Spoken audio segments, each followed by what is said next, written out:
Munayamba mwaonapo oyimba. Inu ndikumadziwa kuti oyimbayo luso ndiye ali nawo.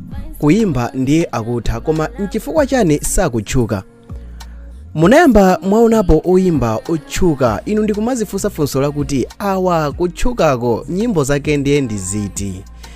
Musiku wa lero ndifuna ndikuwuzeni kuti kuziwa kuyimba si guarantee ya femo. Dzina langa ndine Sam Mavita, tiyeni tikhale limodzi.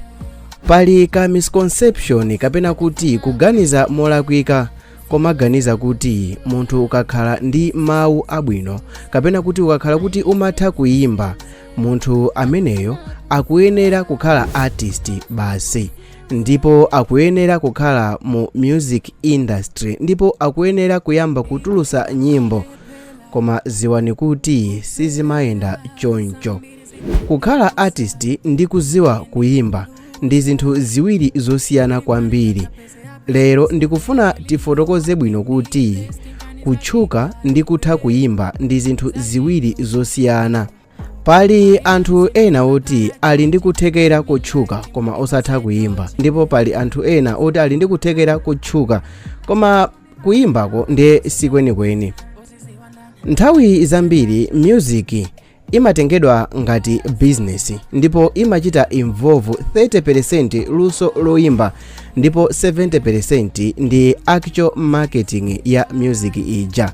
Tikutanthauzano kuti munthu afike no poboleza zimangotengera kuti 30% ya iyeyo akhale ndi luso loziwa kuyimba, pamene 70% akuzigulisa motani iyeyo pa iye yekha komanso nyimbo zake ku mtundu wa Amalawi kapena ku mtundu wa anthu. Chimene ndikutanthauza ndicho kuti utha kukhala kuti iweyo uli ndi golide, koma golide uja ukukhala naye nyumba. Wina wake akhonza kukhala kuti ali ndi makala, koma daily makala ake aja akumanka nawo ku msewu, akumapita nawo ku msewu ndi kumakagulisa. Wa makala uja akumagulisa daily, ndipo daily akumapezeka kuti ali ndi ndalama, ndi kumapanga ndalama zambiri zedi, pamene uja ali ndi golide nyumba uja akugona ndi njala. Ganizo lopanga kuti oyimba akhale brand komanso apushe ndithu chithunzithunzi chake kugulu si chinthu chophweka ayi, ndi chinthu choti chimafuna zinthu zambiri kapena kuti ma resources ambiri. Ndi chinthu choti chimafuna ma resources, commitment komanso dedication. Kutchuka chifukwa chokuti iweyo umatha kuyimba si chinthu chophweka.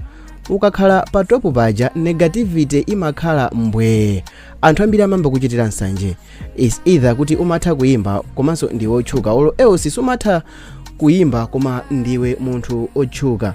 Anthu ambiri amafuna atakhala iwowo, anthu ambiri zimakhala zikwawawa kufuna atakhala iwowo.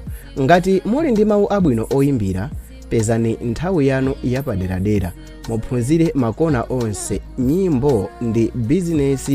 Masiku ano anthu ambiri nyimbo anazitenga kukhala business. Alipo oyimba ambiri amene ali ndi ma degrees, oyimba ngati gwamba komanso oyimba ngati KK. Amanenesapo ndithu kuti ma degree awo sanawagwirisepo ntchito kukafunsirira ntchito, ma degree awo sanagwirisepo ntchito koma amadya 1 to 30 kugwirisa ntchito nyimbo.